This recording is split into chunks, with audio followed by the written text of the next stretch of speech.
American ပြည်တော်စု San Diego မြို့အသွားနေရာတနေရာကလေတက်ပြကန်းတစ်ခုကျွန်တော်ဝင်ရောက်လေ့လာနေတာဖြစ်ပါတယ်။ဒီလေတက်ပြကန်းအဝင်တနေရာစပြီးကျွန်တော်တို့တူတူသွားကြည့်ကြအောင်နော်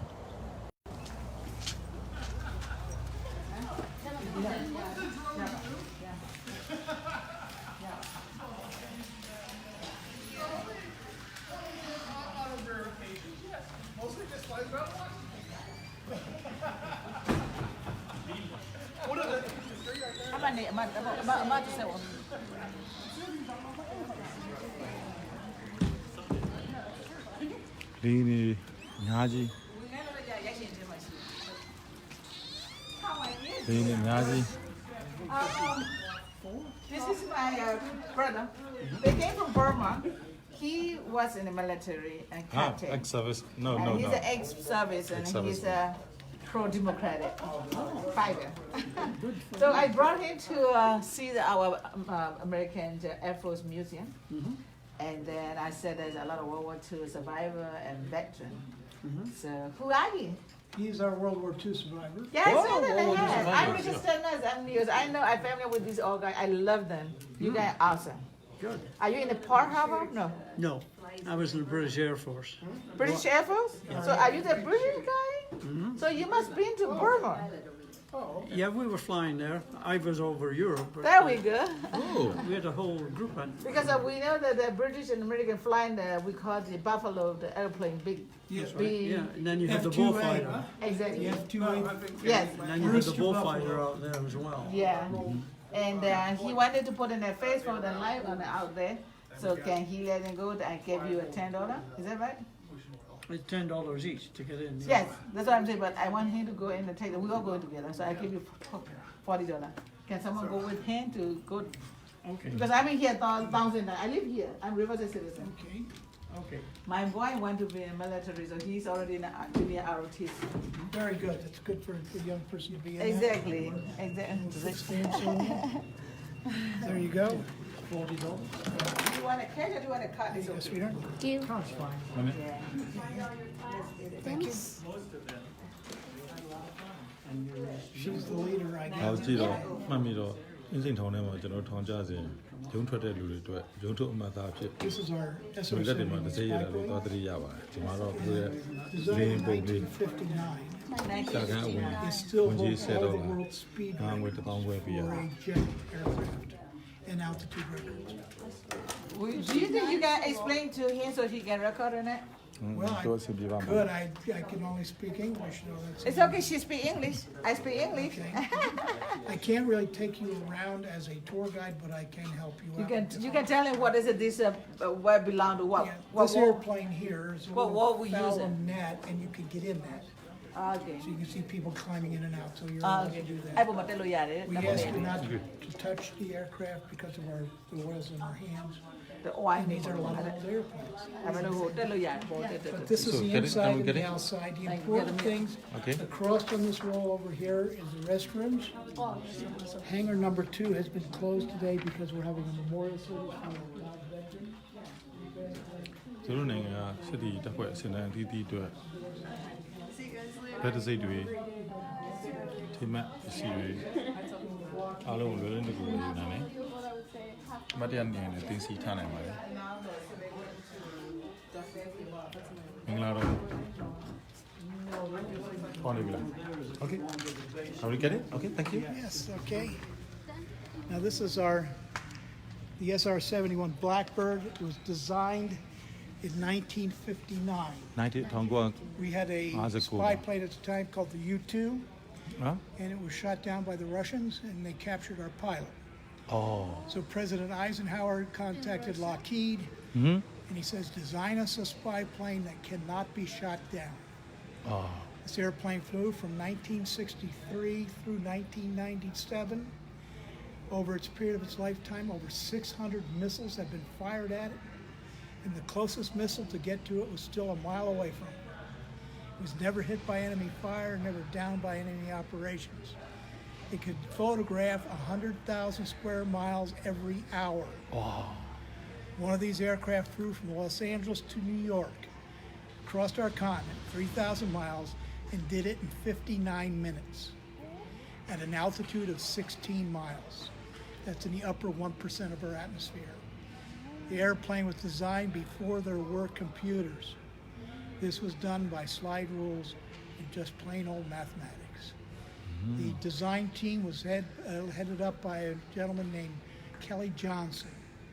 Kelly Johnson had already designed the U-2, the F-104 Starfighter, and our first operational jet fighter, the P-80 Shooting Star. Very smart man. Yeah.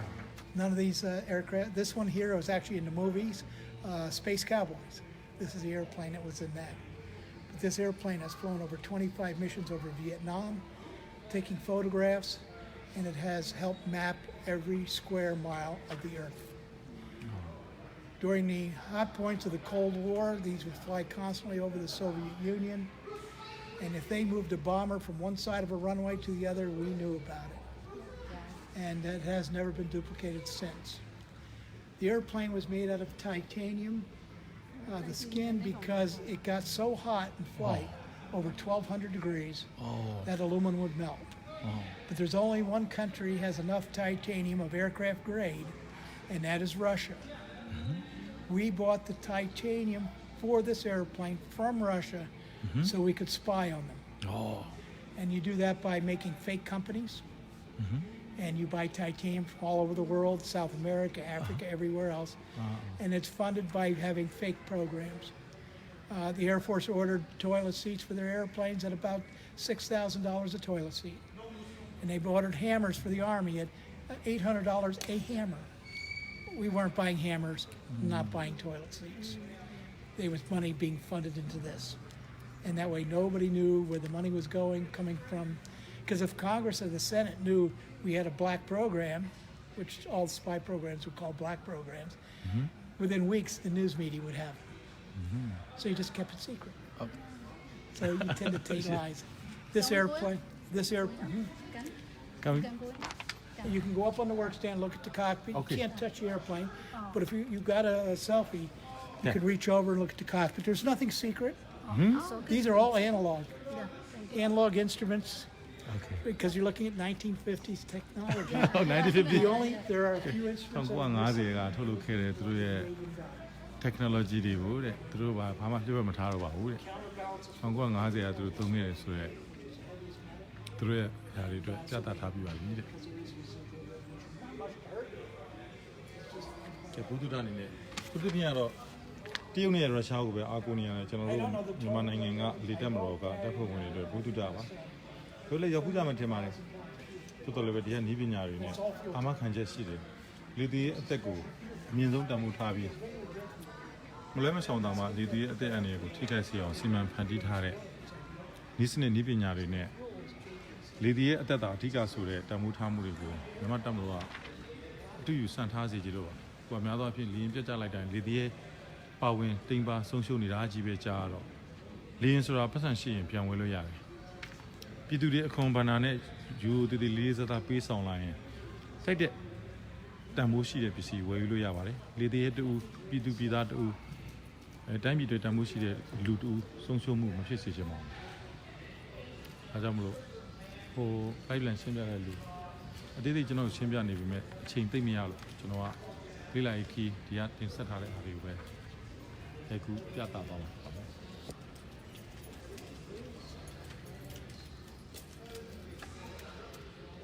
1950ထုတ်လုပ်ထားတယ်ဆိုတော့သူတို့ရဲ့နည်းပညာပါ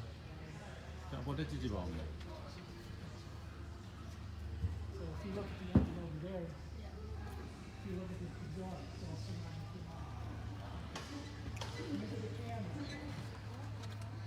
ဓာတ်ပုံလေးဆက်လာရတာပါမ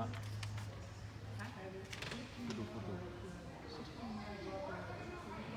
1950တုန်းကကျွန်တော်တို့တော့လိုက်မိပါကျွန်တော်မမွေးခင်25နှစ်အလိုအဒီလေးရင်တွေကောင်းကင်မှာပြန်ဝဲခဲ့ပြီပါကျွန်တော်1985မှာမွေးတာဆိုတော့1950မှာသူထုတ်လုပ်ခဲ့ရဆိုတော့လီရင်ကြီးရဲ့အဆင့်မြင့်ပုံကအံ့ဩစရာကောင်းလာပါတယ်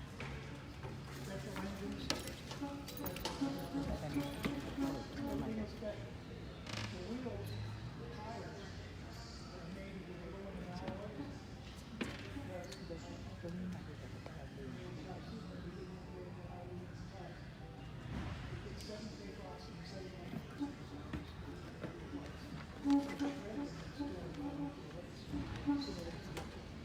တူတယ်ကြားချစ်တဲ့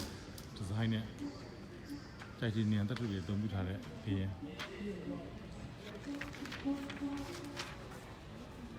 Let me see. During World War II, we were planes were flying out of Burma I already know and China. how many years invented here 1901 Well, this is about 1916, 1917. It's a British SE-5, oh yeah World War I type aircraft, carried 2 machine guns. On the top was an American-built gun called the Lewis, and the Lewis was very, the tolerances were not real tight, so it would not jam, and that's why they liked that particular gun. It just didn't jam, it just fired all the time, but you could not synchronize the gun to fire through the propeller. So that's why it was up in the top wing, and then it had another 303s firing through the propeller. firing guns And that was hooked to a camshaft to operate with the engine, so you wouldn't shoot your propeller off. yeah But this was one of the better British aircraft. oh It, in it World flew War at- One In World War One. yeah It flew at high altitudes. It was capable of shooting down the Zeppelins. oh The Zeppelin German Zeppelins. Yeah, airship the airships, yeah So it could get up where the airships were, where a lot of the other fighters couldn't. yeah And so you'd arm it with incendiary bullets because the Zeppelins were filled with hydrogen, yes so they burned very quickly. thank you sir British fighter aircraft World War One Yes. 1940 to 1940 to 1918 Right. 1918 in Burmese language I explained The about SE-5, yeah, it's a my fighter. friends, a lot of friends watching in my Facebook live video. Okay, So I it explained was it in water Burmese cooled, language. had a V8 engine, carried two 30 caliber machine guns, Yeah, so yeah. and it was better at high altitudes than most of the other fighters were. Thank you, sir. You're welcome. ကျွန်တော်တို့ကတော့သောသားမျိုးတက်ကတော့ကအထူးထွေစမ်းတယ်ခြေကြီးပါပဲဒါဘာလဲဆိုလို့ရှိရင် electro optical sensor technical objective camera the SR-71 utilized 3 different types of sensor in these jobs of gathering intelligence. They were the electro and optical sensor, 2 different types. The slide locking radar used when weather or cloud cover prohibited optical photographing and the signal electronic sensor. ဒါအောက်ခြေကိုဓာတ်ပုံရိပ်မှတ်တမ်းတင်မှုတဲ့တိမ်ဘလောက်ထူနေပြီစီ electro စနစ်တင်တဲ့ဒီဓာတ်ပုံမှတ်တမ်းတင်ရကူးတဲ့ EC objective camera ကြီးပြောပါတယ်။ရန်ကိုစိတ်ဝင်စားနေကောင်းပါတယ်ကျွန်တော်တို့ခုသုံးနေတဲ့ from here, right? Google Map တို့ဘာလို့ဆိုရဲဒီပုံတွေကဒီပစ္စည်းတွေအသုံးပြုပြီးဟောဒီလေရင်ကြီးရဲ့ဟောဒီ1 byte မှာတက်ခါကောင်းငင်ရန်ကဝဲပြန်ဓာတ်ပုံမှတ်တမ်းတွေအကုန်လုံးရိုက်ယူထားခဲ့ပြီးတော့အခု Google Map တွေဖြစ်ပေါ်လာအောင်လွန်ခဲ့တဲ့နှစ်50ကျော် This plane can fly 3,000 miles per hour. Oh. The whole world is what, 32 per hour? This is the one, right? This go cross country in 59 minutes. 55 miles for US, just from Across the United States, LA to New York. Wow. That's where the That's running it, start date. That's not from 52မိနစ်နဲ့အမေရိကန်ပြည်ထောင်စုတစ်ခုလုံးဖြတ်ပြန်နိုင်တယ်ပေါ့ဒီလေရင် ဒါ ကြီး ဟာ က ဒီလိုကြီး။ Wow. တိတ်ပြီးတော့မြန်တဲ့လေရင်ကြီးပါတဲ့ Russian. 52မိနစ်နဲ့အမေရိကန်ပြည်ထောင်စုတစ်ခုလုံးဖြတ်ပြန်နိုင်တယ်ဖြတ်ပြန်နေမှာလည်းသူက Even ဒီ when they carried their missiles and fired them. ပထမဆောင်းဆောင်ရင်မြန်မာတဲ့ဟောဒီကင်မရာကြီးနဲ့ They said our pilots just ကင်မရာကို looked at the Russian ပမှန်တစ်စောင်းမှာ smile. အထက်ကင်မရာတက်တဲ့တင်ထားတယ်အဲဒီတစ်စောင်းနဲ့အောက်ခြေကိုဒီရိုက်ယူသွားတဲ့ဟာပါ That's why Market is not how one much I'm proud of it that we have it. The whole ဒါနဲ့အကုန်လုံးမြေပြင်ကအခြေအနေအားလုံးကိုရိုက်ယူသွားတာဖြစ်ပါတယ်ဒါလွန်ခဲ့တဲ့နှစ်ပေါင်း50ကထုတ်လုပ်ခဲ့တဲ့ the nighttime. It run into darkness. We took off at night and fly into daylight. အဲမှာကင်မရာကြီးရဲ့ဖွဲ့စည်းတိစောက်ထားပုံတွေ lens တွေဒါတွေနဲ့အခုကဘာကြီးကိုမှတ်တမ်းတင်လာခဲ့တာပါကဘာတစ်ခွင်နေရာတစ်ခုမှကွက်လက်မကြံရအောင်ဒီလိုမှတ်တမ်းတင်ထားခဲ့တဲ့ပစ္စည်းတွေဖြစ်ပါတယ်ကိုယ်လည်းပြောတော့ခင်မီမီကဘာကြီးကြည့်မြင်ဖို့အသုံးပြုခဲ့တဲ့ရုပ်ဝတ္ထုအသိဉာဏ်ပစ္စည်းတွေလို့ပြောရမှာ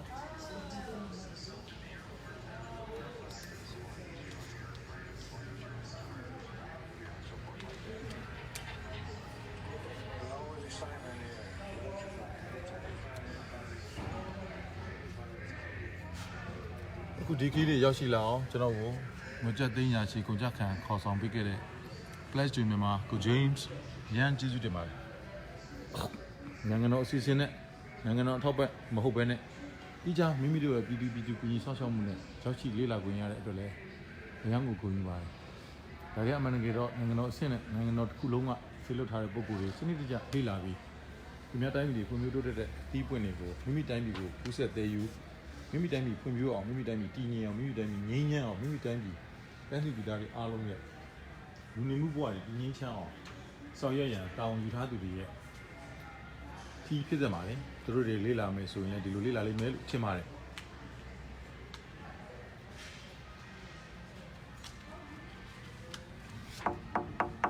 โอ้ตตาเดลจีတွေပဲဟောဘုံကတတစစ်စစ်ကြီးတွေကိုထွန်းထားတဲ့เดลကြီးတွေပဲဟော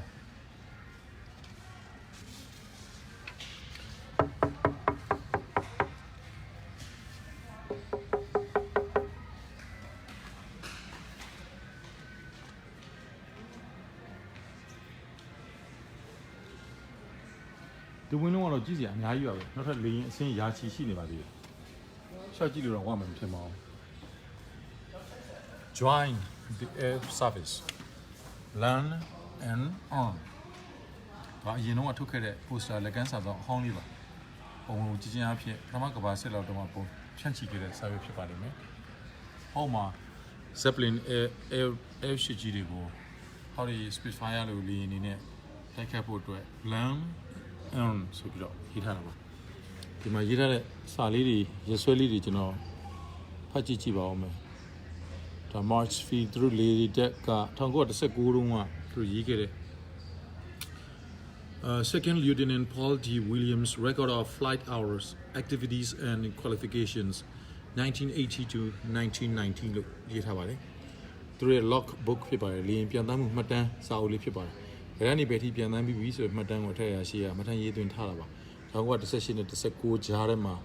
ပြန်တမ်းသွားတဲ့ Second Lieutenant Paul D. Williams ရဲ့ record စာအုပ်လေးဖြစ်ပါတယ်1918ဆိုတော့2018နဲ့ရှင်ရင်နှစ်တရာကြာခဲ့ပြီလို့ပြောလို့ရတဲ့စာအုပ်လေးပါသူဆောင်းခဲ့တဲ့အုတ်ထုပ်ကလေးပါဒါလေး engine လေးတွေပါ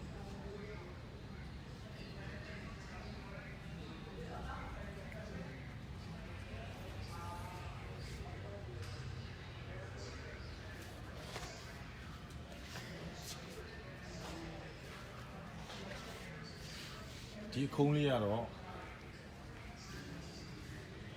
ဒီဟာလေးဖြစ်မယ်လို့ထင်ပါတယ်ကျွန်တော်တော့အသေးစိတ်မသိပါဘူးဒီစီရထိပ်ဖုံးလေးဖြစ်မယ်လို့ထင်ပါတယ်ကဲဒီအတန်းထက်မြန်တဲ့လီရင်ကြီး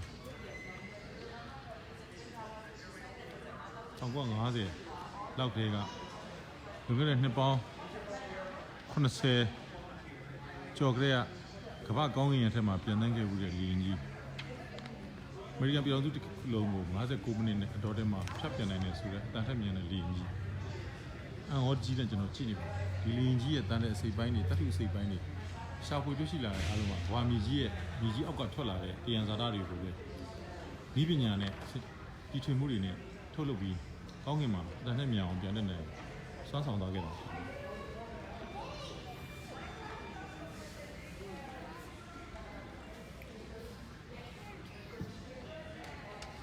ဝါ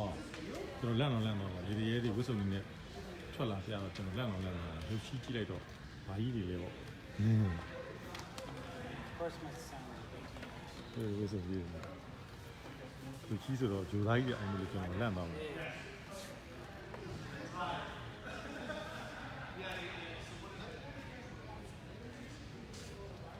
ဒါတော့ America's first jet fighter တဲ့အခုကျွန်တော်ပြတာများ American ရဲ့ပထမဆုံးတိုက်jet လီရင် jet တိုက်လီရင်ဖြစ်ပါတယ် P-59A ဖြစ်ပါတယ်ပထမဆုံး jet တိုက်လီရင်လို့ခေါ်တော့ဘယ်နှစ်ခုနှစ်ကစတင်ကြလဲဆိုတာကျွန်တော်တို့ကြည့်ရှုကြအောင်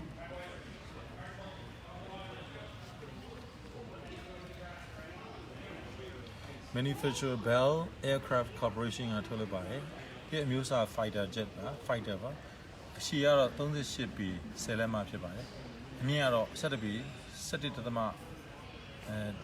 ပုံလက်မှဖြစ်ပါတယ် wind တောင်ပံကတော့45 ปีနဲ့6လက်မှဖြစ်ပါတယ် maximum take off weight ကတော့ 13,900 pounds ဖြစ်ပါတယ် engine နှလုံးဖြစ်ပါတယ် power plant general electric ဖြစ်ပါတယ်အသေးစိတ်သူတို့ရဲ့အချက်လက်တွေကိုရေးသားပြသထားပါတယ်ဒီကြတော့လီနေတာဒီမှာဒီနိုင်ငံလီတက်မှာအသုံးပြုခြင်းမရှိတော့ဘူးဆိုတော့သိကြပါမယ်ဒါပေမဲ့ကျွန်တော်တို့တိုင်းပြည်မှာတော့ဘယ်နှစ်ခုနှစ်ကလေးက expire ဖြစ်နေတဲ့လီရင်တွေတက်လီရင်တွေသုံးနေရသေးတယ်လေတော့မကြည့်ပါဘူးဒါပထမဆုံး jet တိုက်လီရင်ဖြစ်ခဲ့ပါတယ်ဒီမှာတက်ဆင်အသုံးပြုခဲ့တဲ့ဒုံးကြီးတွေဖြစ်ပါတယ်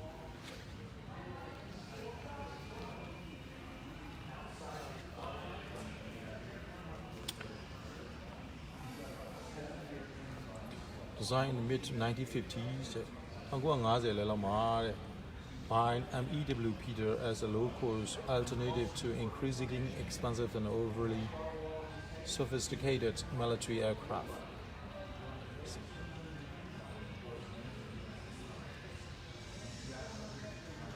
Grand as a tiny, subsonic, single-seat, swept-wing fighter and trainer. Developed for production by Fallen Aircraft Limited, United Kingdom. 1965နဲ့1981ကြားထဲမှာအသုံးပြုခဲ့တဲ့ဒီလေယာဉ်တွေကိုတဲ့1965နဲ့1981ဆိုတော့ကျွန်တော်မမိုးရင်10နှစ်လောက်အလိုဒီလေယာဉ်ကကောင်းကင်ဘုံပြန်တက်ခဲ့ပြီးပါပြီပြီးတော့သူနားယူငင်းငင်းစွာနဲ့ဘယ်ကြည့်ရှုလို့လာသူတွေအတွက်တချင်တော့ဘလောက်ပဲငါတို့ကောင်းကင်ရထက်မှာပြန်တန်းပြီးမင်းမှုကျက်ဆိုးမှုခဲ့ပြီမဲ့အခုချိန်ကြတော့ငါတို့ဟာနေပြင်မှာအနားယူနေကြပြီဆိုတဲ့တန်ဝေကကိုပြသနေတယ်လို့ပါပဲအဲ့လိုပါပဲအိုမင်းဟောင်းနှံသွားတဲ့အရာတွေအချင်းတိုင်းကျွေလင့်သွားမယ်ရဟောင်းတွေကျွေပြီးရင်ရက်တစ်တွေဝေရမယ်ဆိုတဲ့ဓမ္မတာကိုလည်းပဲလီရင်ဟောင်းကြီးလီရင်ဦးကြီးငင်းသက်စွာနားနေခြင်းကနေကျွန်တော်ဒုက္ခပြင်ရပါတယ်ကျွန်တော်မြန်မာယဉ်ကျေးမှုကြတော့အိုမင်းဟောင်းနှံသွားတယ်ဆိုပေမဲ့ကျွန်တော်တို့ကတန်ဖိုးထားပြစ်ပယ်ခြင်းမရှိပါဘူးဒီမာရီလိုအဖို့အဖွားအိုတွေကိုဇေယအိုတွေကိုဘိုးဘွားရိပ်တာတွေကိုပုတ်လွတ်ထားတဲ့အစင်လာမျိုးမရှိပါဘူးဒီပါတွေဘိုးဘွားတွေဖြစ်သားသမီးမြင့်မြင့်တီးတွတ်တန်အောင်သူ့အသက်ဆက်ရှင်နေတဲ့အိမ်ကမှာထားကတူတကွပြည့်စုံလုံကျွေးဆောက်ရှောက်တဲ့မြင့်မြတ်တဲ့အစင်လာရှိပါတယ်ဒါပေမဲ့တချို့သောသူတွေဟာမိမိတို့ကိုသားသမီးတွေကချစ်ခင်မြတ်လို့တန်ဖိုးထားပြီးအိမ်ဦးခန်းမှာဂရင်ထက်မှာတင်ပြီးကောင်းစွာနေထိုင်မှုဆောက်ရှောက်ကြပြီမဲ့တချို့သောမရင်ကျက်သူတက်ကြီးတချို့ကတော့ဂရင်ကိုပလင်မှတ်ပြီးကိုယ့်ရဲ့ငယ်ဘဝကထင်ဟပ်ခဲ့တဲ့မာနဘဝင်တွေကိုပြန်လည်ကျင့်သုံးကြတာမျိုးရှိတဲ့ခါကျတော့အားနဲ့သမီးမြေးနဲ့အဖွားကြားထဲမှာပြိပခါနဲ့ပြဿနာဆိုတာတွေဖြစ်လာတတ်ပါတယ်ဒါလင်းကြီးလင်းဟောင်းကြီးကနေတစ်စင်းပွားများပြီးကျွန်တော်ဆက်တွေးမိတဲ့အတွေးစားလေးတွေကဲကျွန်တော်လင်းဝင်ကြီးဝင်းအတူကြီးတဲ့ကျွန်တော်သွားကြည့်တယ်ဟောဘာလဲကြံပြရလဲဒါကြီးကလည်းရေးကြည့်တယ်လို့ထင်ပါတယ်ဒါကြီးကကောင်းငင်ဖက်ကိုတက်သွားမယ်ဂျူလူကြီးတစ်ခုကိုစံနမူနာပြတာထဲမှာအကဒါယူဘယ်လိုလိုက်ပါသွားတယ်ဘယ်လိုလဲဆိုတော့ခါကြီးဒီအင်္ဂလိပ်အစိပ်ပိုင်းလေးဒီမှာပေါ်ပြထားတယ်အင်္ဂလိပ်ယူဘယ်လိုလိုက်ပါသွားတယ်ဘယ်လိုလုပ်သွားတယ်သူ့ထဲမှာဘယ်လိုဆက်ပြီးနေထိုင်ရလဲဆိုတာလေးပြသထားပါတယ်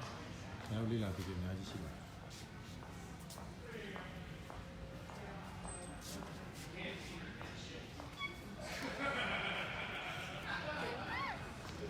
ကဲကျွန်တော်ထဲဝင်အောင်โอเคခမနဲ့ဝင်အောင်ရပြီဟမ်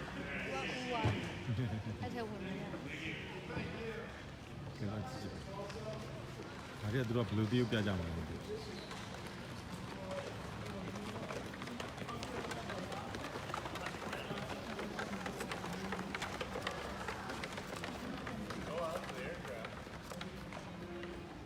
ရန်လို့တရုတ်ထူရမယ်ဆိုတော့သူတို့ရဲ့ထုံနှန်းစင်လားဟဲဟုတ်မှာထောက်လိုင်းကြီးလီလေးတွေ့ပါလိမ့်မယ်လူလိုက်ပါခြင်းမရှိတဲ့လီလေးတွေပါဒါနဲ့ပြတင်ပြီးတော့နင်းနေရဲ့ကိုပြစ်ခတ်ချေမုန်းတာတို့ထောက်လန်းရှိတာတို့ထောက်လိုင်းလီငယ်လေးတွေပါပြတ်ထားပါတယ်သူကမြေမှာချမပေးထားပါဘူးဝေးရပဲကျွန်တော်တို့ကြည့်ရတော့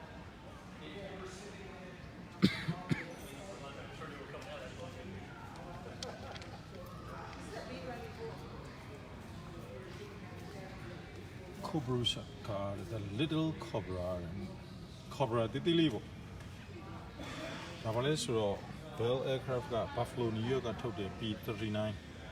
Air Cobra was designed in 1937 1939ခုနှစ်ကသူတို့ဒီဇိုင်းထုတ်ထားတဲ့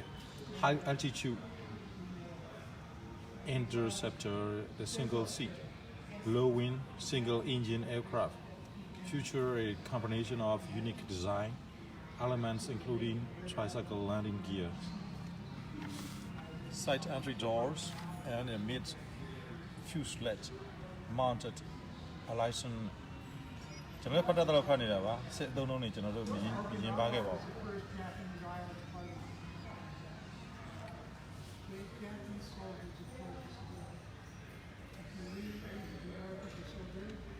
ဒါသူ့ရဲ့အင်ဂျင်ကြီးပြတ်တတ်ထားတာဒီစောက်ထားမှလည်းရန်ကိုအသေးစိတ်ကြာလုံးအားကြီးပါတယ်အလုံးနဲ့နှစ်ပေါင်း80 80တရားဝင်းကျင်ကလေးကအမေရိကန်နိုင်ငံကအင်ဂျင်နီယာအတတ်ပညာရှင်တွေဟာဒီလိုပစ္စည်းတွေကိုဒီလိုကိုယ်တိုင်တီထွင်ထုတ်လုပ်တက်ဆင်ပြီးတကယ်ကိုဒီလောက်လေးလံနဲ့တန်နဲ့ချီတဲ့ယာကြီးတွေကောင်းကင်ကိုပြန်တက်သွားအောင် Albright Weaverite ညီကိုနှစ်ယောက်ကတီထွင်ဆန်းတဲ့အိမ်မက်စိတ်ကူကနေတကယ်ကိုလက်တွေ့ဖြစ်အောင်စင်ငင်းစင်ကဲပညာရေးတွေဖတ်မှတ်လေ့လာနလန်သားလက်စင်ကအမွေပွေးနလန်သားတွေရတယ်ရှေ့လူတွေပို့ပြီးတော့ကျဲပြန့်တဲ့ထိရောက်တဲ့မြင်မာတဲ့အကြံစီတွေအောင်မြင်မှုတွေဖြစ်အောင်တီထွင်ထုတ်လုပ်ရင်သူတို့တွေဟာသိပ္ပံပညာအရစက်မှုရှေ့တန်းကိုရောက်ရှိလို့သွားကြပါတယ်။ဒါလည်းပဲရှေးအမွေကိုအမွေလို့ရလို့သဘောထားပြီးဒီအမွေတိုင်းပဲဆက်မနေပဲဒီအမွေထက်ပိုပြီးကျယ်ပြန့်လေတဲ့အခြေအနေကိုရောက်ရှိအောင်စွမ်းဆောင်မဲဆိုတဲ့လူသားတန်ဖိုးပညာရဲ့ပုဂ္ဂိုလ်ဖေထက်သားတလားကြီးရမယ်ဆရာထက်တစ်ပက်အဆင့်မြင့်ရမယ်ဆိုတဲ့စနစ်ကိုတည်ဆောက်နိုင်ခဲ့လို့ဆရာကတရားဘိုးတည်ရင်တစ်ပက်လက်ထက်မှာတစ်ဆောင်ဖြစ်အောင်ဆင်ခြင်မဲဆိုတဲ့ဉာဏ်စဉ်မြင့်တင်ခြင်းစင်လာကောင်းတွေကြောင့်လည်းဖြစ်ပါတယ်။နောက်ပြီးတော့လည်းမြင်ရကြားရအထွေထွေဘုဒ္ဓကိုအထွေထွေဘုဒ္ဓဒီတိုင်းရဲ့လို့မထားပဲပဇင်းရင်ခွဲတွေအော်နေကြတယ်ဆိုတဲ့တချင်းလေးတစ်ခုပဲညီးမနေပဲနဲ့ပဇင်းတောင်ပံကိုဘလို့ခတ်လို့ဘလို့ပြန်တက်သွားတာလေးလာပြီးဟယ်လီကော်ပတာတွေဖြစ်အောင်လုပ်ကြတယ်လို့တိတ်တဘာဝကပြည့်ရထားတဲ့အရာတွေကိုကောင်းစွာတူမှီပြီးငှက်တောင်ကောင်းငင်ပြန်နိုင်သေးတာလူလည်းပြန်နိုင်ရမယ်ဆိုတဲ့ aerospace ပညာတွေကိုတီထွင်ထုတ်လုပ်ပြီးကောင်းငင်ရဲ့ထက်ဖြန့်ကျက်ကဝါကြီးကိုပိုင်ဆိုအာကာသတခွင်မင်းမှုစိုးမိုးသွားခဲ့တာလည်းပဲကျွန်တော်တို့မြန်မာပြည်သူလူငယ်တွေအတွက်အားကြအထီးယူပွဲဖြစ်ပါတယ်။အရာကိုအလကားမနေဘူးကိုယ့်ရဲ့အခြေအနေကိုဖြုံးမနေပဲနဲ့ဘုဒ္ဓရာတွေရှာဖွေမယ်သိပ္ပံပညာတွေကိုလေ့လာမယ်စမ်းစစ်တီထွင်မှုတွေကိုလုပ်ဆောင်မယ်စမ်းစစ်တီထွင်မှုတွေကိုလုပ်ဆောင်မယ်ဆိုရင်ဝါကြီးကိုတိုင်းနေဖြစ်ပါတယ်။ ရှေ့ရမှာတမီးဟိုဖြစ်တယ် You're going to be holding on like that for 8 to 10 hours. တနည်းတကယ်ပြင်းပါလား The temperature တကယ်ပြင်းပါ minus 50 degrees there. Oh my god. ဟုတ်ကဲ့ပါဦးကျော်ထွန်းကြီးဒီမောင်းကြီးပြတတ်တဲ့အခန်းလေးကျွန်တော်ဝင်ကြည့်လိုက်ပါဦးမယ်ကျွန်တော်လေမောင်းတာဝါသနာပါပါတယ်တက်ထဲဝင်နေရလဲလေမောင်းကျင်လို့ပါပါတယ်တွေ့ပြီကျွန်တော်တို့ပတ်စင်ကြမှာ air food မခေါ်တော့ကျွန်တော်လည်းလေမောင်းမဖြစ်ခဲ့ဘူးကဲကျွန်တော်လေမောင်းအခန်းလေးမှာကိုယ်တိုင်ဝင်ပြီးတော့ကြည့်ကြည့်ပါဦးကဲလေမောင်းနဲ့စက်ကရိယာတွေလေမောင်းနဲ့ပစ္စည်းတွေလေမောင်းလေမှုထိုင်တဲ့ခုံတွေ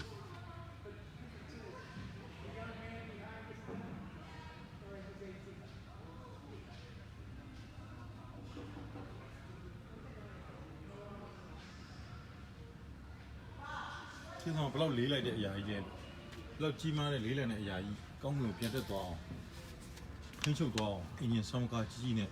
ပြန်တက်သွားတာကြီးကအမခန်းစရာပါ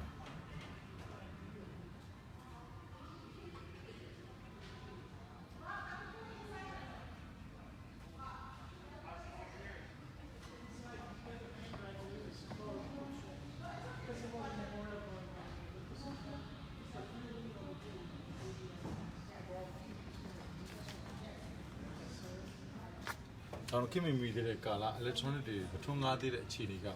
စိန်ရင်းနဲ့မောင်းကလုတ်တွေနဲ့ပဲလွတ်လွတ်ခဲ့ရတဲ့ကာလဒီဟောင်းကြီးတွေတိစောက်ခဲ့ဖို့ဖြစ်ပါတယ် Baseball players like yoga. တခန်းထဲမှာတော့ကျွန်တော်တို့လေ့လာစရာအများကြီးရှိပါတယ်ပြင်ပမှာဆိုတော့ဟုတ်ကဲ့ Thank you so much. You made my day. You made my day. You really did. Right. That makes it worth me coming. လာထဲမှာစစ်သားတွေ ဘာကြည့်ကြ Oh, that's okay. We'll take that. Thank you. Thank you so much. အဲကုန်းနေစိတ်ကြီးနေဖွင့်လာ ဦးရေမပြေ အဲကုန်းနေစိတ်နေအောင်ပေးထားတဲ့အခန်းထဲကသူတို့ရဲ့လေးမောင်းမှုဆိုပြခန်းများဝင်ကြည့်မိပါတယ်ဒီအ ဖြစ်စစ်လုံခဲ့နေများစွာကလေးကထိုးလို့ချုပ်ထားကြတဲ့ပြင်မောင်းဝတ်စုံမဟောင်းနှံပစ္စည်းတွေမပြေသေးဘူးတွေ့ရတာအားရစရာပါပဲ Dorothy Bruce Unit 615 US ဆိုကြည့်ပါဦးပို့ရင်တော့ block ကြခဲ့တဲ့အားလဲဆို1949ခုနှစ်က The United Service Organization until everyone comes home Okay စကားလုံးကြီးကျွန်တော်ကြိုက်တော့တယ် Until everyone comes home နဲ့ကျွန်တော်ဒီမှာတော့ရှီတန်းပြတက်မတော်သားများကိုကြိုးစိုးပါ၏ဆိုတဲ့ site board တစ်ခုရဲ့နောက်မှာတလောကလွန်စွာလူသိများခဲ့တဲ့ဖေးပါမလာလို့ငူရီရှာတဲ့တနခါဖေးချမ်းတဲ့မိန်းကလေးမျက်နှာကိုပြေးမြင်မိပြန်ပါတယ် Until everyone comes home ဆိုတာကပြည်တွင်းစစ်တွေပြိပခါတွေပြည်တွင်းတိုက်ပွဲတွေတိုင်းသားချင်းချတဲ့စစ်ပွဲတွေမရှိတော့ဘဲနဲ့ပြည်ပအတွက်ကိုရန်အတွက်ကိုပဲပြည်ပစစ်အတွက်ကိုပဲဆွမ်းတမန်လေ့ကျင့်တိုက်ပွဲဝင်ဖို့ပြင်ဆင်ထားတဲ့စစ်တီတပ်ဖွဲ့ကြီးတွေဖြစ်ခဲ့မယ်ဆိုရင်တော့အချင်းချင်းညီကိုချင်းချင်းချပြီးတော့ခြေရင်းမြန်တက်မတော်သားများကျိုးစိုးပါ၏ဆိုတဲ့စိုင်းမှုလည်းပေါ်လာကြအကြောင်းမရှိသလိုအချင်းချင်းတိုင်းသားချင်းချင်းစစ်ခင်းတပ်ဖြတ်ပြီးအဖေးပါမလာလို့ငုံနေချတဲ့တိုင်းသားကလေးငယ်လေးလည်းရှိလာမှာမဟုတ်ပါဘူးကိုတော့အချင်းချင်းဘာကြောင့်ချနေရတယ်လဲဆိုတော့အချင်းချင်းချနေမှာဟနေတဲ့အကြားတွေဝင်ပြီးကိုကျိုးစီးပွားရှာစားနိုင်တဲ့သူတွေအခွင့်အရေးရမှာမလို့အချင်းချင်းချဆောင်ပြီးသူတို့တွေကြားအကျင့်ပြတ်ချစားမှုကိုဖုတ်ကွယ်နေကြတာဖြစ်ပါတယ်အဲ့တော့သူတို့အားလုံးအတွက်စာစကားဆိုင်းဖို့လေးတစ်ခုလက်ဆောင်ပါခြင်းပါလေတပ်ဖွဲ့ဝင်တိုင်းရဲ့အဆောက်အအုံတိုင်းနေရာမှာချိတ်ထားစီခြင်းပါလေ until everyone comes home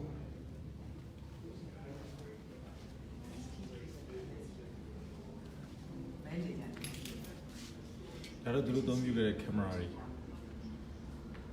ကြီးတွေရန်ကိုဒီပညာအဆင့်မြင့်ခဲ့တဲ့ American video camera ဒါတော့ Sony VideoCam SQ-B2 ဒါဂျပန် Sony ထုတ်ထားတာလား American က Sony ထုတ်ထားတာကျွန်တော်လည်းမသိပါဘူးဒါပေမဲ့ကင်မရာတွေကတော့မျိုးတအားစုံပါတယ်ဒါကြီးကတော့ဒုတိယကမ္ဘာစစ်တဲ့ဗိုလ်ချုပ်ဆန်းတို့ခင်မှာရိုက်ခဲ့ဘူးတဲ့မီးတစ်ဖြက်မီးလုံးတွေမသိလို့ရှိရင်စာကြည့်စပွဲမီးဒီဖြုတ်တက်ထားသလားထင်ရတဲ့ပထမဆုံးရှီကင်မရာ flashlight ဖြစ်ပါတယ်အဲ့ဘိုးကျန်ဒါတော့ James Chimney ပါလေသူကြောင့် Lieutenant General Dolittle ဒါလို့အတားထွက်တယ် Lieutenant General Dolit သူမောင်းနေခဲ့တဲ့လီရင်နဲ့သူဝိတ်ဆိုင်ခဲ့တဲ့ဝတ်စုံလေးကိုပြထားတာပါတလောကျွန်တော်စာတက်မတော်ကထုတ်တဲ့စာစဉ်တစ်ခုဖတ်လိုက်ရပါတယ်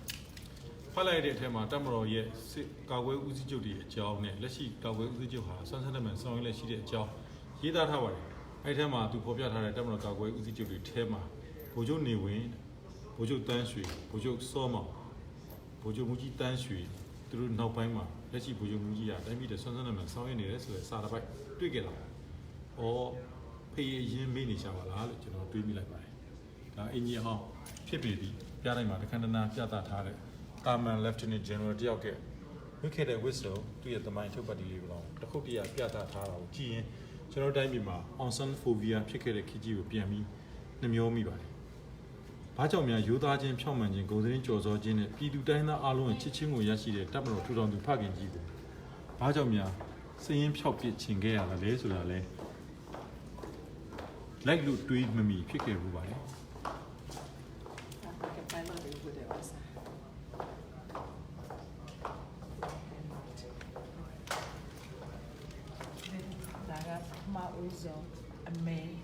Later. Why are the Tuskegee Airmen important? Jamal. Mankind in general can be divided into four great groups. Of these, the lowest are the Negroes. Negroes ဖြစ်တယ်လေဒီရဲ့ကပ်လီအသားမဲတဲ့လေဒီရဲ့ပထမဆုံးလေဒီရဲ့အကြောင်းကိုလည်းပဲတခုတည်းထောက်ကော9ခုနဲ့မှာထောက်ကော9ခုနဲ့မှာကျွန်တော်တို့မြန်မာတက်မလို့မှာဆိုရင်တော့အသားမဲတဲ့သူတယောက်ပါလာရင်လုံးဝတွေးခွဲမှုအသားရောင်ခွဲခြားမှုတွေနဲ့အဲ့လူဟာသူ့ကိုယ်သူနောင်နာရပြီးတော့များတတ်တည်သွားလိမ့်မလားတမိုင်းမှာတမိုးထားဖို့နေတာပေါင်းစပ်မှုဆိုတဲ့သဘောထားကိုလုံးဝကျင့်သုံးခွင့်မပြုဘဲအသားရောင်ခွဲခြားမှုဘာသာရေးခွဲခြားမှုလူမျိုးရေးခွဲခြားမှုအမုန်းတရားတွေနဲ့အခြေခံပြီးမလုံခြုံမှုကိုလူတိုင်းခံစားစေမှုကိုတိဆောက်ထားတဲ့စနစ်အောက်မှာကျွန်တော်နိုင်ငံရဲ့ပြခန်းထဲမှာ ကျွန်တော်ဆိုရင်ကျွန်တော်တက်မတော်မှာစစ်တပ်ကနေစဉ်ကကျွန်တော်တို့ PT ပြေးစဉ်ကကျွန်တော်တို့ကိုတင်ကြားလေ့ကျင့်ပြီးခဲ့တဲ့အားကစားနည်းပြဆရာအိန္ဒိယလူမျိုးပါအိန္ဒိယလူမျိုးဖြစ်ပေမဲ့သူဟာရရှိဖြစ်မလာခဲ့ပဲနဲ့တက်ချက်အဆင့်သာဖြစ်ခဲ့ပါပါတယ်။ဘာပဲပြောကျွန်တော်တို့အတွက်သူဟာလည်းပဲကျေးဇူးရှိတဲ့တင်ကြားသူဆရာတစ်ယောက်ပဲဖြစ်ပါတယ်။ 1945ခုနှစ် fighter group မှာအမဲအုပ်စုတွေပေါ့သူတို့ကနေစပြီး revolution လုပ်တာအမဲအဖြူလို့ခွဲခြားမှုရှိရစ ကဲကျွန်တော်တွားကြည့်အောင်အများကြီးမှလင်းကြီးတော့ကြည့်အောင်ဝိစုံလေးလောက်တော့မကြည့်တော့ဒါ Iraq Operation Iraq Freedom 2008-2009မှာIraq ကိုဘယ်တော့တိုက်ခိုက်ခဲ့တဲ့ကသူတို့သုံးပြုခဲ့ဝိစုံနေနဲ့ Oh, it is. It's cool in here. တုံးချတဲ့ပစ္စည်း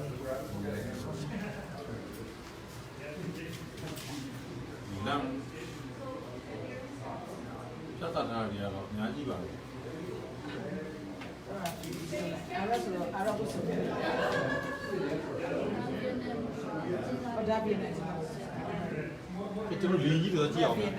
ကြီးဘယ်လောက်များလဲဆိုတာကြည့်အောင် Okay cool လောက်တဲ့တာအဲ့ဒါ ဟမ် ဘာလို့လဲ ဒါတော့ funeral လုပ်နေလို့ဟုတ်ကဲ့ကိုမားနဲ့funeral နိုင်ခန်းနာတစ်ခုလုပ်နေတဲ့အတွက်ဆိုပြခန်းထဲမှာကျွန်တော်တို့ဝင်လို့မရဘူးတဲ့ဒါတော့အပြင်အပဲကြည့်လိုက်ကြအောင်ဒီနေပြသချိဆွဲထားတဲ့နေရာပါကဲနောက်တစ်နေရာတော့ကြည့်အောင် ဒီမှာလည်းအဲ့ဒါစစ်တပ်က1959 79 Vietnam War မှာတော့ပစ္စည်း ပြည်နယ်စစ်ပွဲမှာတုံးခဲ့တဲ့ပစ္စည်းတွေ1959 89မှာတုံးခဲ့တဲ့ဖုထုတွေကင်မရာတွေတုံးခဲ့တဲ့မြားလေးတွေလေချောင်းတုံးတာတွေဟမ်ဘလူးတွေဆက်သွေးဆက်တွေခမောက်တွေကိုလုံးစစ်စစ်ကြပြသထိန်းသိမ်းထားပါတယ်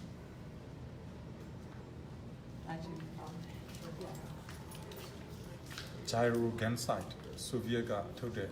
စီးတဲ့ဘွယ်1949မှာတုံးပြုခဲ့တဲ့ဟာတွေ ဒါကိုရီးယားမှာတော့တယ်သူတိုက်ပွဲတိုက်ခဲ့နေရတာကိုရီးယားကိုရီးယားဒါကြတယ် British It's smart to stay in It's smart to stay in ကဲကျွန်တော်အဲ့ဒါကိုလည်း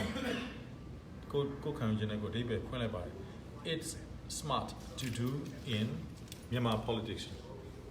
မြန်မာနိုင်ငံထဲမှာဝင်ရောက်လှုပ်ရှားဖို့အတွက်အင်မတန်သိမ်မွေ့မြင်သားဖို့လိုတယ်ဆိုတော့ It's smart to do in ဖြစ်ပါတယ် ဒါ Japanese smart အဲ့ဒါဆက်တနာလေ Nambu T14 ဆိုပစ္စည်း Japanese 8mm တဲ့နော်8mm ဂျပန်တနတ်တဲ့ဒါလုံခဲ့တဲ့ပထမဒုတိယကမ္ဘာစစ်မှာအသုံးပြုခဲ့တဲ့တနတ်ပါနောက်ဆိုရင်ဂျပန်ကရိုက်မယ်ဆိုတဲ့လူတွေဒီလိုပုံစံမျိုးလေးကိုလှမ်းပြီးတော့မှတ်တမ်းတင်ထားပါဒီပုံစံမျိုးနဲ့ပဲဂျပန်စစ်အရာရှိတွေကိုတနတ်ခါးစားချိတ်ပါလက်ရှိသုံးနေတဲ့6လုံးမျိုးတွေခါးစားချိတ်ပြီးတော့ဂျပန်ဖက်စစ်ဘာညာဆိုတဲ့အသုံးမျိုးမလုံးမိပါစေနဲ့တမိုင်းကိုတမိုင်းနဲ့တူအောင်ရိုက်ပါဘူချိုရုပ်ရှင်ရိုက်မယ်ဆိုရင်ဥစောတို့ဘုံနေဝင်းတို့တခင်ပါစိန်တို့နော်ဖြစ်နိုင်လို့ရှိရင်အဲ့ဒီခေတ်ကပါခဲ့ဘူးတဲ့တီယူကြီးဖြစ်တဲ့ဗိုလ်ချုပ်အောင်ဆန်းတို့ကိုအစအရာကူညီပေးခဲ့တဲ့တရုတ်နိုင်ငံသားတွေအကြောင်းလည်းပါပါလိမ့်မယ် Mighty 8 US Air Force bomb 15 Japan တိုက်တယ်မနေSan Francisco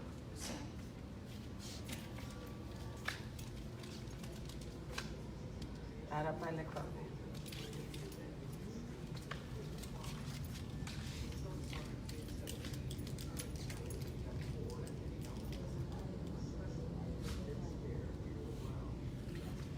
နာဇီရဲ့ချက်ချီဆက်ကြချက်ချီကပ်ပုံလေးကိုကြည့်ရင်တလောကနေပြီးတော့လေးစိတ်မှာဖန်စီရမိသွားတဲ့ဝင်ကြီးသားတစ်ယောက်ကဒစိတ်တွေကိုသွားတရိရမိပြန်ပါတယ်ပြီးတော့သူအေးစေးရမှာနားနေရှာပြီလားသူတော့မသိဘူးလေးခွနဲ့လောက်စလုံးမိတဲ့လူတွေကတော့ထုံသိန်းချင်းချခံရပြီလို့ကြားသိရပါတယ် Wow, first war. No,စစ်ပွဲကဘာစစ်ပွဲမှာတော့တယ်ကဘာစစ်ပွဲမှာတော့တယ် ဒါတွေကကမ္ဘာစစ်ပွဲမှာ flight recorder လေဒါ first world war မှာရေးထား first world war 1914 to 1918 သုံးပြုခဲ့တဲ့ flight recorder တွေဒီစမောရမကဝါစစ်ကြီးဖြစ်ခဲ့တဲ့အချိန်ကျွန်တော်တို့ရှိမှာတော့ကျောင်းသားတပိတ်တွေဖြစ်ဖို့ဒါဆွေးနွေးစက်ကာလ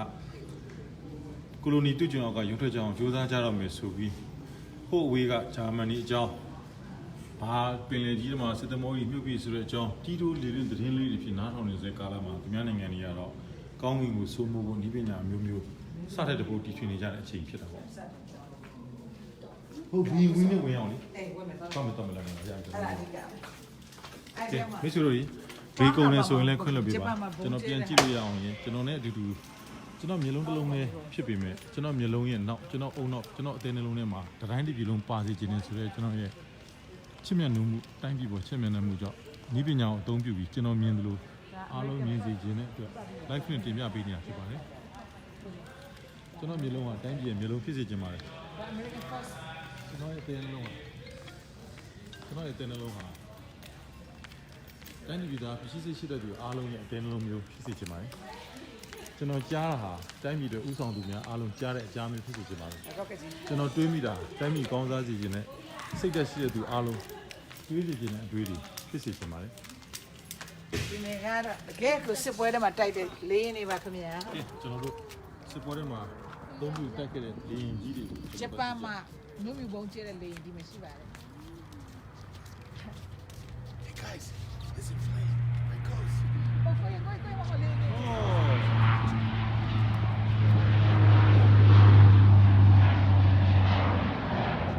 နောက်ဒီလူတွေစိတ်ချတယ်လဲဆိုသူတို့လေရင်ဝင်စစ်လေရင်ဝင်တဲ့ကိုကျွန်တော်ဆိုရင်စောစောမိတ်ဆက်ပေးလိုက်ပါတယ်ကျွန်တော်မြန်မာတပ်ကအရာရှိဟောင်းတယောက်ဖြစ်တယ်ဆိုမိတ်ဆက်ပြီးတော့သူတို့ဘာမှတုံ့လောက်သွားတာလန့်သွားတာမျိုးမရှိပါဘူးတစ်ချက်ပဲပြုံးပြီးထည့်ကြည့်ပါတယ်သူတို့ရှိမှလူတိုင်းကိုတန်ဖိုးထားမယ်ဆိုတဲ့အသိစိတ်ဓာတ်နဲ့လူတိုင်းကိုယုံကြည်မှုရှိရမယ်ဆိုတဲ့လုံခြုံရေးပေါ်မှာအမခံဉာဏ်ရှိတဲ့ကာဝေးဆွမ်းရည်ကိုသူတို့ပြသနေတာတွေ့ရပါတယ် လိုက်ဒါနဲ့ဒါကလ Douglas FOE Fighter. Phantom 2 Fighter Cold War Cold War Vietnam Vietnam မှာတုံးနေလေ တုံးနေလေဟောဗီယက်နမ်စစ်ပွဲတုန်းကဗီယက်နမ်နေမှာအမေရိကန်နေယူတန်ခဲ့စဉ်ချိန်ကအသုံးပြုခဲ့တဲ့ဗီယက်နမ်စစ်ပွဲမှာဘုံကျခဲ့တဲ့လေယာဉ်တစ်စင်းဖြစ်ပါတယ်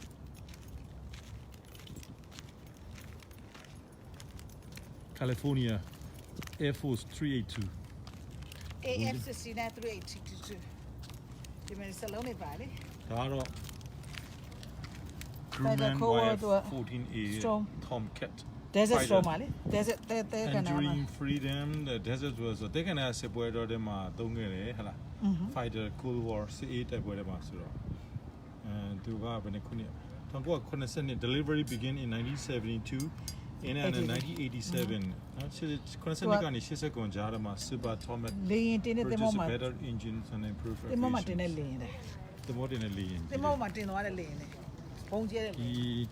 လေရင်တင်သမောကြီးတို့မှာတင်ပြီးတော့တာဝေးတိုက်ခိုက်ဖို့အတွက်ဘုံကျဲဖို့အတွက်အသုံးပြုတဲ့လေရင်ကြီးဖြစ်ပါတယ်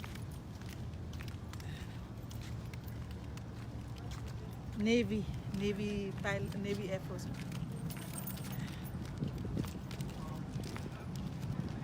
ဂျပန်ဘုံကျဲတာလိုက်ရှာဂျပန်မှာပြေရှိမှာဘုံကျဲ ကဲဒီမှာနောက်ထပ်လေရင်ကြီးတစ်ခုကြီးလိုက်တဲ့လေရင်ကြီးဗျအင်ဂျင်နှလုံးတစ်ဖက်စီတက်ထားတယ်ဆိုလေးလုံးပေါ့ဒီမှာရေးထားတာ no smoking within 100 feet သူရဲ့ပေါ်သားစီကဘယ်လောက်ထိပောက်ကွဲလွယ်အားလဲဆိုတော့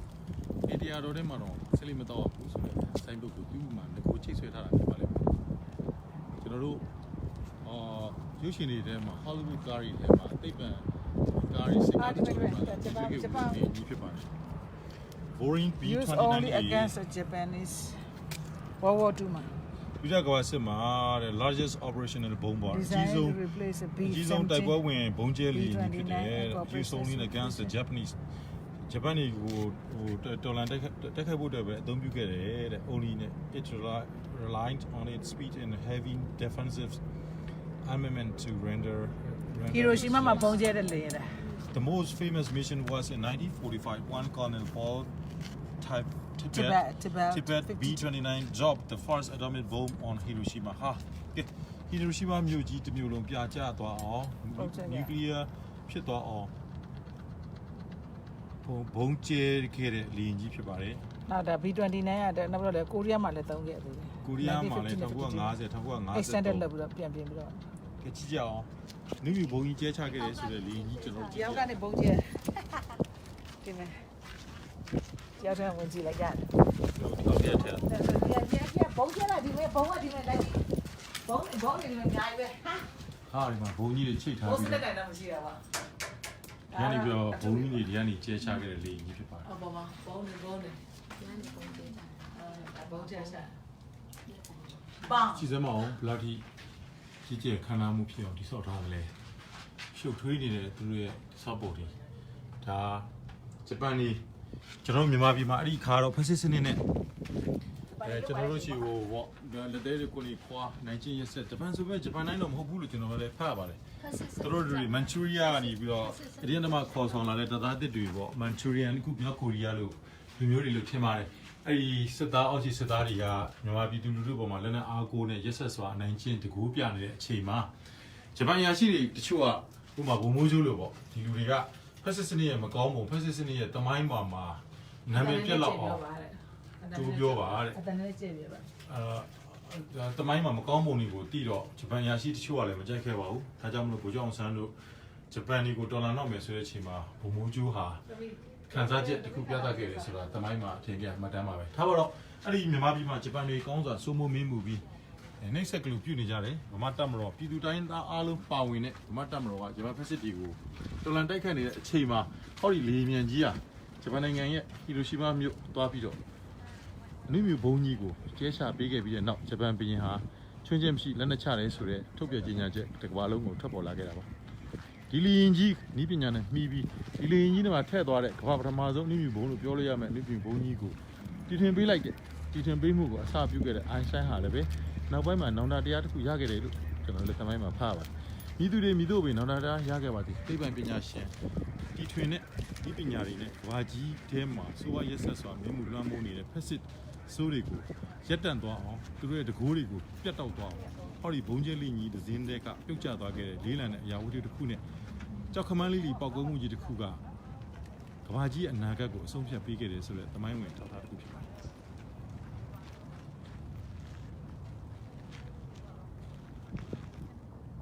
ပြသစရာတော့လေနေတော့အများကြီးအစည်းပေါင်းရာချီရှိတယ်ဗျကျွန်တော်အချိန်ရသလောက်တော့ like ကြည့်ပေးပါမယ်ကျွန်တော်မြင်သလိုကျွန်တော်ပြည်သူပြည်သားတွေမြင်စေခြင်းလို့ပါကျွန်တော်တွေးသလိုကျွန်တော်တို့အနာဂတ်ကိုလည်းပဲဟောဒီလိုစွမ်းဆောင်ရည်ရှိတဲ့လူတွေဖြစ်ဝိုင်းဝန်းစူးစမ်းကြဆိုတဲ့မျိုးချစ်စိတ်ဓာတ်တွေမျိုးချဖို့ကျွန်တော်ကယူသားစွာနဲ့ကြိုးစားတာဖြစ်ပါတယ်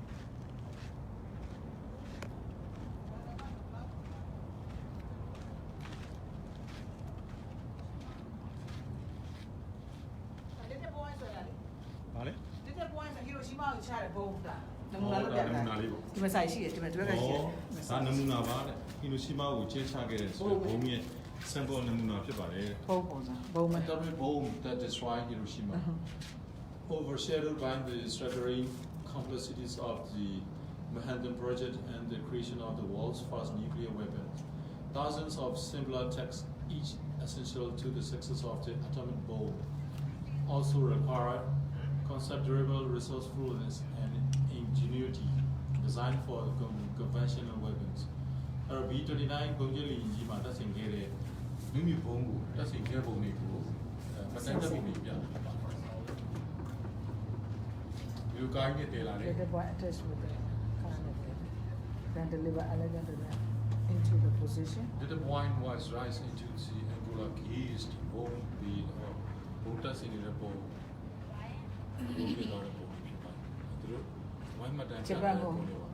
Ready for loading. That's decide the time.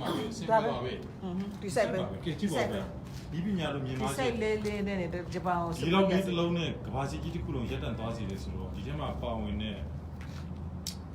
Nuclear swung in her, but then two just Sanjay. Two just Sanjay, a pure and balloon hot and open color. Good you know the law NASA Malulu needed Usu on to the Pokujina. Usu on to the Devamina as a happy way to not teaching her. Naji make it. Pero American and her, China the Vini, Lulu needed a pete. Living Yarigo, China the Vini, Susan Sharp in a pete. But how did Susan Sharp with lesson? General Rim, do you meet a John Yari? Umazui, Tanlai don't know the Harley, Sanji Mepit at the Labonaluma. Jomian what bull? We use on him, Jomian Shin to a sweat cutter, park a day. We also did two needles. Tanlai don't know Jens or Jim, Blue Tika, Shang Shadore, Ulumia Usure, Tuja Sanjay, the Hawaii, Tanlai, magnetic wave ရဲ့သဘောတရားတွေကို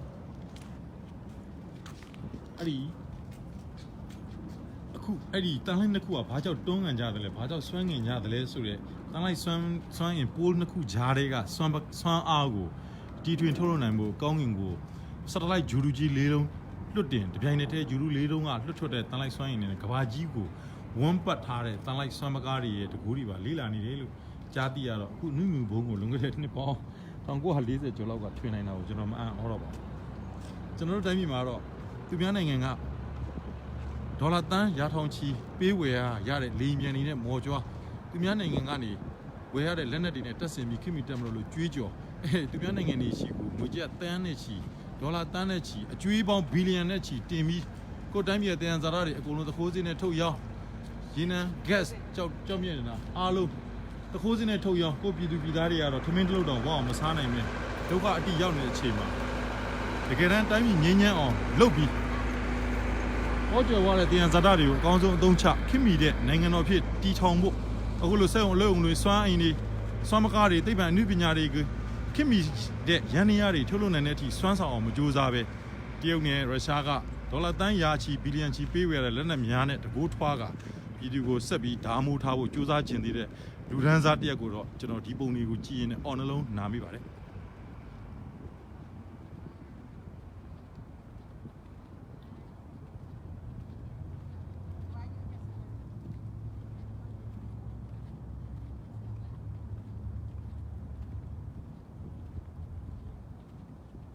တိုင်းပြည်တကယ်ချစ်တဲ့သူတွေခေါင်းဆောင်ဖြစ်လာတဲ့အဲ့ဒီလူတွေခေါင်းဆောင်ဖြစ်တဲ့ခေတ်ဟာအဲ့ဒီတိုင်းပြည်အတွက်အဖို့အနက်ကထိုက်တဲ့စနစ်သစ်တွေနဲ့လူနေမှုပုံစံသစ်တွေရရှိတတ်ပါတယ်။အဲ့တိုင်းပြည်ကိုချစ်အောင်ဆောင်ပြီးကိုကြိုးစည်းပွားရှာတဲ့လူတွေတကိုးထွားလာခဲ့ရင်တော့ကိုကြိုးစည်းပွားရှာတဲ့လူတွေနဲ့သူ့ရဲ့ဆွေမျိုးသားချင်းလူရန်သားတရက်တာကြီးကြီးတဲ့ချမ်းသာသွားပြီးတိုင်းပြည်အားလုံးဟာလုံခြုံရေးและစီးပေါက်ပြည်သူအားလုံးနဲ့ဒုက္ခရောက်သွားတတ်ကြပါတယ်။အဲ့တော့ခေါင်းဆောင်မဲ့သူဟာအဓိကပဓာနအကြပါတယ်။ဘယ်လောက်ကြီးပဲအပြောဟောကောင်းနေပါစေဘယ်လောက်ကြီးပဲတကိုးထက်မြက်ကြောင်းဘုရားထီးတင်ပြလို့ပဲဖြစ်စစ်စင်ပြူရှင်တွေစီးပြလို့ပဲပြောရတရားတွေကိန်းခန်းနေနဲ့ထင်ကြီးအောင်လှုပ်ပြလို့ပဲလှုပ်ငွေကျပ်3,000ချီတဲ့မှန်နဲ့တက်ကြီးကားကြီးတွေစီးပြလို့ပဲသွားပြည်သူကြားထဲမှာထဲဝါခမ်းနားတဲ့လုံခြုံရေးအဆောက်အအုံထောင်တောင်းချီတဲ့ကြားထဲကပဲဝင်ကြွသူ့ရဲ့စွမ်းဆောင်ရည်ဟာသမိုင်းတစ်ခေတ်ကစာမျက်နှာတွေဖြစ်ဆယ်စုနှစ်တစ်ခုဆယ်စုနှစ်နှစ်ခုတို့တင်မှာပေါ်လွင်ထင်ရှားလာတတ်ပါတယ်ဘလောက်ပဲလိမ်မှာဘလောက်ပဲညာရှိလို့ရှိသမိုင်းစာမျက်နှာပေါ်မှာအမှန်တရားအတိုင်းပေါ်လာတတ်ပါတယ်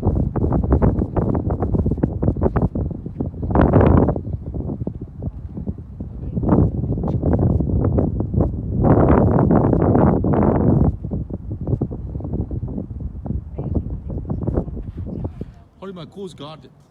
စိတ်ကမ်းနဲ့ဒီပင်လယ်စိတ်ကမ်းလုံခြုံရေးအတွက်ဆောက်ရှောက်တဲ့လေတပ်ကသူတို့သွားပါကျွန်တော်တို့ရှိ Coast Guard တော့လုံခြုံမတော့မသိပါဘူးကျွန်တော်တို့ရဲ့သုံးခွနားလေးကရွာတရွာနဲ့9မိုင်ပဲကွာတဲ့နေရာကိုတင်မောကြီးရောက်လာတာရွာသူရွာသားတန်ငါလူသားတွေပြောမှသိရပါတယ်အဲ့တော့ Coast Guard ကိုကျွန်တော်သွားကြည့်နေကျွန်တော်တိုင်းပြည်ရဲ့ပဂရိစွမ်းရည်ကိုတန်ဖိုးထားအသိမှတ်ပြုမိပါတယ်ဒါလည်းသူတို့မှာစီမလုံလောက်လည်းဖြစ်မယ်စီဘုံနေရမိသားစုတွေအတင်ပြောင်းလိုက်ရလည်းဖြစ်မယ်စီပို့ပေးရမယ်လူတွေစီဘိုးမရှာနိုင်မယ်သူ့အဘအကြီးတကိုးထားဖို့ပဲကြိုးစားနေကြရလို့လည်းဖြစ်ကောင်းဖြစ်မယ်ကျွန်တော်တို့တွေးမိပါတယ်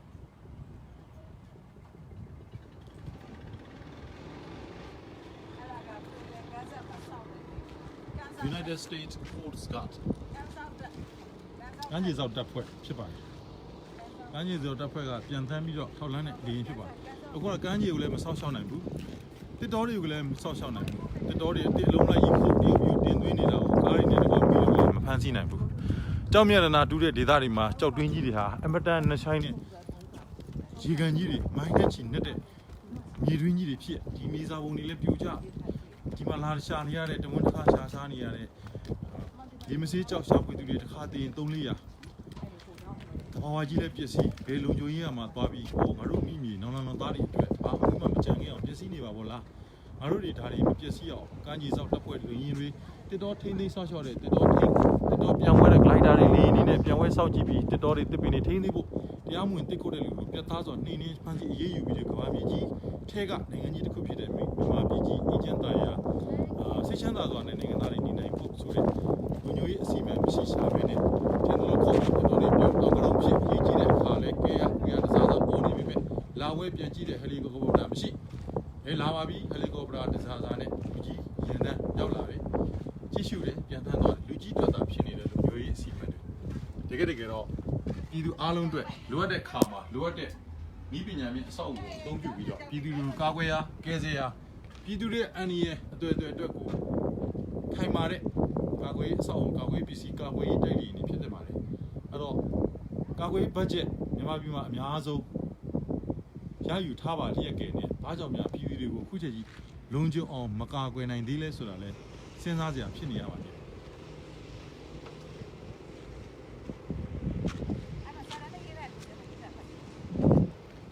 Boring KC-97L the KC-97 and aerial refueling tanker စီဖြည့်တဲ့ tanker လေးဖြစ်ပါတယ်ကောင်းကင်ပေါ်မှာပဲပြန်တန်းနေတဲ့လေယာဉ်ကိုကောင်းကင်ပေါ်မှာပဲလိုက်ပြီးစီဖြည့်ပေးတဲ့လေယာဉ်ပါ introduced in 1950 1950မှာသူမိတ်ဆက်ပြီးစတင်အသုံးပြုခဲ့ပါတယ်တဲ့ကဲဒီမြန်မာနိုင်ငံတော့ကောင်းကင်ထဲမှာပဲဘုံကျဲတဲ့လေယာဉ်ကိုစီလိုက်ဖြည့်ပြီးတဲ့ကောင်းကင်မှာပဲစီးဖြည့်ပြီးတဲ့လေယာဉ်ကြီးပါတဲ့အရင်လေးလုံးတက်တဲ့စီးဖြည့်တဲ့လေယာဉ်ကြီး US Air Force ကျွန်တော်တို့ရှိမှာတော့ကောင်းကင်ပေါ်မှာပြန်နေတဲ့လေယာဉ်ကိုစီးလိုက်ဖြည့်ဖို့တော့မသိပါဘူးလူကြီးတွေမင်္ဂလာအောက်ကလူကြီးတွေအတွက်စီးဖြည့်နီးစီးဖြည့်ပုံကတော့အများကြီးပါပဲမိုးပုံထဲမှာရွှေချောင်းတွေထည့်ပြီးစီးဖြည့်တာတစ်မျိုးမင်္ဂလာဆောင်မှာနော်မင်္ဂလာဆောင်မှာလက်ဖွဲ့အဖြစ်ကားတော်တွေပေးပြီးစီးဖြည့်တာတစ်မျိုးသူ့မင်္ဂလာဆောင်လာခဲ့ပါဆိုပြီးတော့စိန်တုံးလေးတွေစီကတ်ထားတဲ့ဖိတ်စာတွေနဲ့ပေးပို့ပြီးစီဖြစ်တာတမျိုးသတင်းကြွခါတခါစီဖြစ်ရတယ်အရာတူအပြောင်းရွှေ့တိုးတက်ခါနီးမှာလည်းစီဖြစ်ရတယ်လူကြီးမျက်နှာညွန်ညင်သွားတဲ့ခါမှာလည်းအလိုက်တီသွားစီဖြစ်ရတယ်လူကြီးကြော်လည်းစီဖြစ်ရတယ်လူကြီးကြော်ရဲ့သားသမီးကိုလည်းစီဖြစ်ရတယ်စီဖြစ်ပုံစီဖြစ်နီးပေါင်းမြောင်များစွာနဲ့ကျွန်တော်နိုင်ငံကတော့စီတွေဖြင်းဖြင်းနဲ့ပြည်သူတွေလည်းအီနေပါပြီ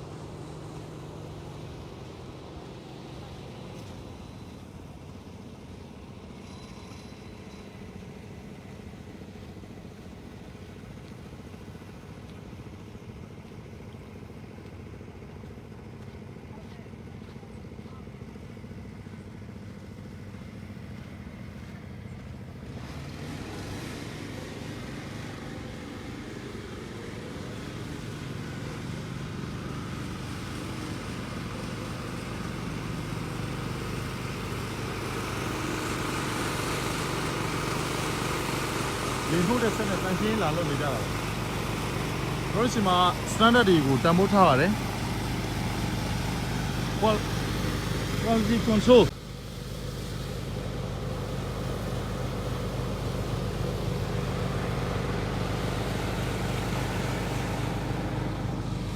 quality control QC ကိုတန်ဖိုးထားသလို maintenance ကိုလည်းစဉ်းစားမပြတ်လှုပ်ဆောင်ပါတယ်ပြီးတော့လည်းသူတို့ဒီ unique ဆိုတဲ့ကမ္ဘာမှာ America ဆိုတဲ့စိတ်ထားဖြစ်အောင်ကလေးရွယ်အစားပြီးကောင်းစွာလေ့ကျင့်သင်ကြားပေးပါတယ်ကမ္ဘာမှာပြိုင်ဆိုင်စားဖြစ်ရမယ်အင်အားကြီးဆုံးဖြစ်ရမယ်ငါတို့လူမျိုးငါတို့ပြည်တော်စုဒီတကိုးထွားဆုံးဖြစ်ရမယ်ဆိုတဲ့တကယ်ကိုမြင့်မြတ်တဲ့စိတ်ထားတကယ်ကိုစံထားတဲ့စိတ်ထားကိုတကြီးရွယ်ကိုဘိုးဘွားတွေအထိဆွဲမြဲသွားအောင် unique ဖြစ်ရမယ်ဆိုတဲ့သဘောတရားကိုသွင်းနိုင်တာတွေ့ရပါတယ်ကျွန်တော်တို့တိုင်းပြည်မှာတော့ united လည်းမဖြစ်ပါဘူး unique ဆိုတာဝေးစားဒါပေမဲ့ကျွန်တော်တို့အမှန်ကိုပြင်ဆင်ပြီးတွန်းတင်နိုင်မယ်ဆိုရင်တော့ကျွန်တော်တို့မြင်တဲ့အနာဂတ်တွေလှပတဲ့တနေ့ရောက်လာမယ်လို့ကျွန်တော်တို့လေးနဲ့စွာမျှော်လင့်ယုံကြည်ထားပါတယ်အားကြစရာကောင်းတဲ့အရာတွေဒါတွေအားလုံးကကဘာမြေမှာရှိနေတာပါကျွန်တော်ဒုံးမြန်ကြီးစီးပြီးတော့စကြဝဠာအထက်ပြန်တက်အင်္ဂါဂြိုဟ်ရောက်သွားတာမဟုတ်ပါဘူးမြေကဘာအပေါ်မှာပါကျွန်တော်ခြေပလာနဲ့ရက်လျှောက်ရင်းနဲ့ကျွန်တော်တို့ရဲ့ဘိုးဘေးပြည်ပြင်ကျွန်တော်တို့ကဲ့သို့ပဲပခုံးတစ်ဖက်ကြားခေါင်းပေါက်ပြီးကျွန်တော်တို့လိုပဲအုံနောက်ခေါင်းခွန်ထဲမှာပါတဲ့မျက်လုံးနှလုံးနှာခေါင်းနှစ်ပေါက်ပါးစပ်တစ်ပေါက်နဲ့လက်ဆယ်ချောင်းခြေဆယ်ချောင်းပါတဲ့လူတွေပဲကြီးထွင်ထုတ်လုပ်ပြီးဒီကြီးမားတဲ့လူလောကရဲ့ထုတ်လုပ်မှုတွေကိုဆောင်ရွက်သွားခဲ့ကြတာဖြစ်ပါတယ်ကြီးလိုက်ပါဦးဘယ်လောက်ကြီးလိုက်တဲ့လေရင်ကြီးလဲဆိုတော့တောင်ပန်ကြီးတွေကြီးကိုပဲပေ150 200လောက်ရှိပါတယ်အင်ဂျင်ကြီးကျဲအင်ဂျင်ကြီးပဲတစ်ဖက်ကို၄လုံးပါပါတယ်သူပြန်တန်းသွားတဲ့အချိန်မှာဗမာမြေကြီးတုံကြီးသွားမလားဆိုရဲစာသားသူ့အတွက်များဖြစ်နေလေမလားထပ်သွားလိလာကြလေးနေအများကြီးကြံပါသေးတယ်ကျွန်တော်ဘက်ထရီလဲကုန်တော့ရှိပါပြီ power bank လဲကျွန်တော်မပါလာခဲ့တာခွင့်လွှတ်ပေးပါတ ချင်းချင်းတင်းနေကြရင်တော့တစ်ခေါက်ပြန်လာပြီးအသေးစိတ်လေးလာနိုင်ပြီမယ်ထင်ပါတယ်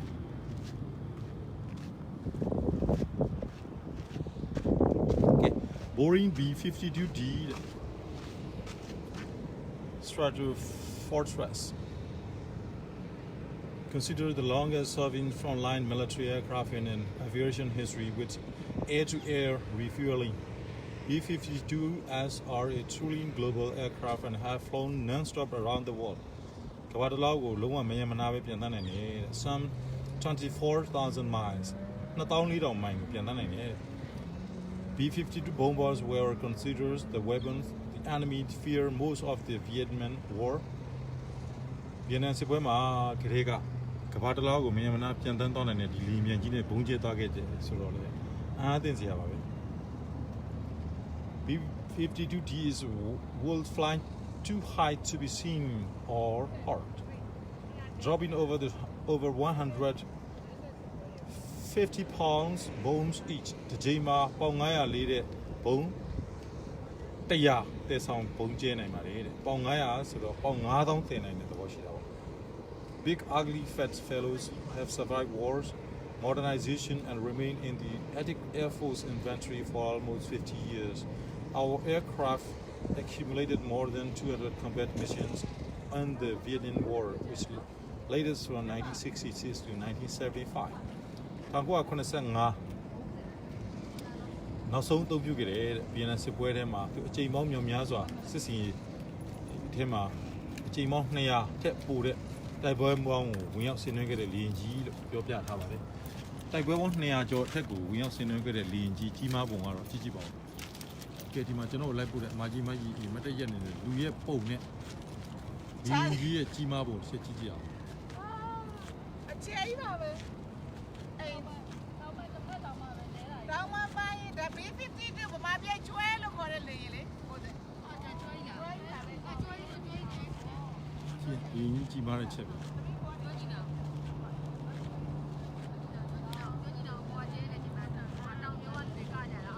အားလုံးကျေးဇူးတင်ပါတယ်ကျွန်တော်ပြသစရာအများကြီးရှိနေသေးပေမဲ့